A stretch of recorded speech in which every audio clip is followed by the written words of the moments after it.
Brand analytics is one of those areas that not many people know how to fully utilize, especially the customer segmentations and what to really do with them to drive more sales on their products.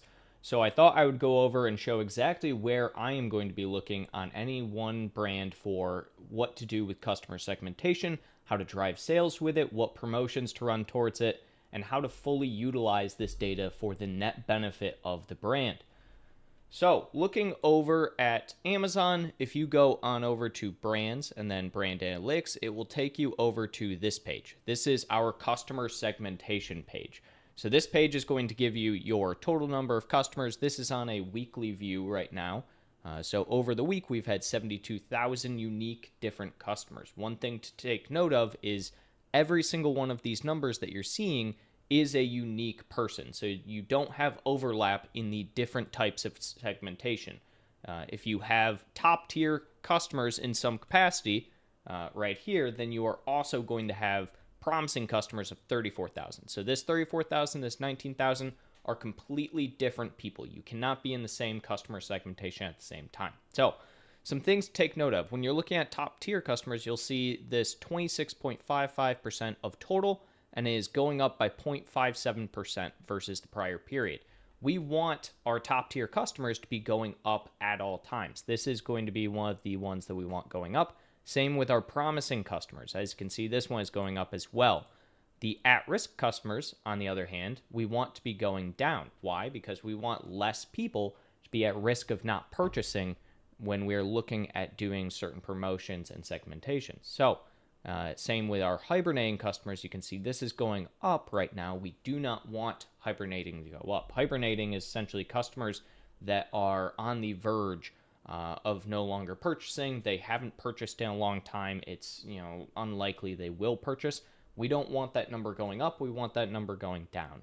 So on top of that, you can look at our new and potential customers. This is an area where you can essentially try and grab some market share from your competitors and just on Amazon in general. You'll see new to brand customers. We're going up here. That's good. We always want new people going and looking at the brand. Same with orders. This is new to brand orders. So this is new customers that have ordered the product, have never purchased before. A really big one here you'll see is cart abandoners. So cart abandoners is one where we don't necessarily want it going up, but we also don't want it going down. Cart abandoners is something that allows us to target a very specific segmentation of people who saw the product, put it in their cart, and then just never checked out.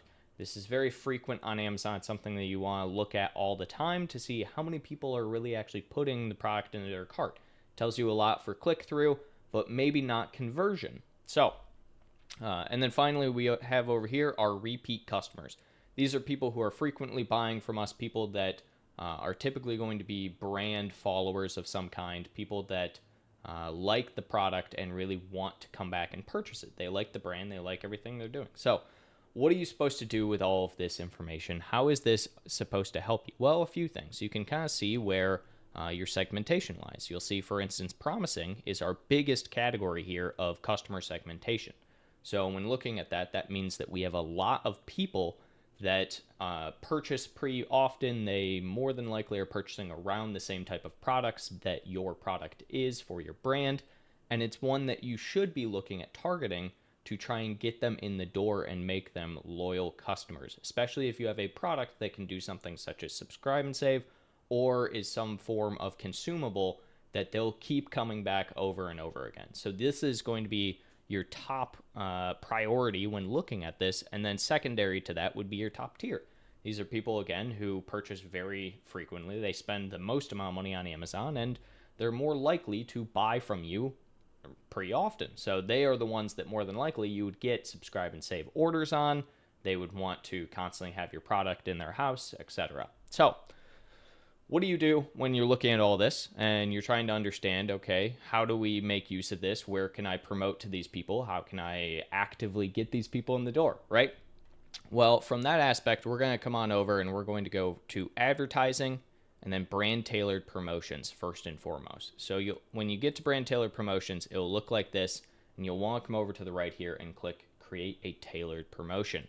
That'll bring you to this screen. So This screen has a lot more audience types than what we were just talking about. And here is some things that we can utilize brand tailored promotions for.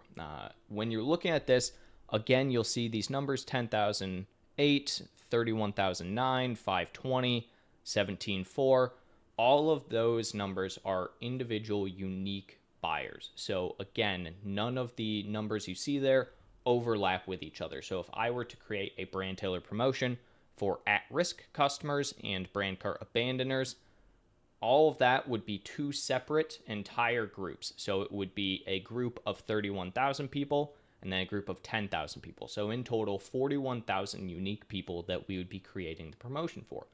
So really, what is a brand tailored promotion? All it is a regular promotion, but it is geared towards only these audience groups. So rather than putting the promotion allowing anyone on Amazon to purchase the product, instead, you can create it for these specific audience groups and try and retarget them.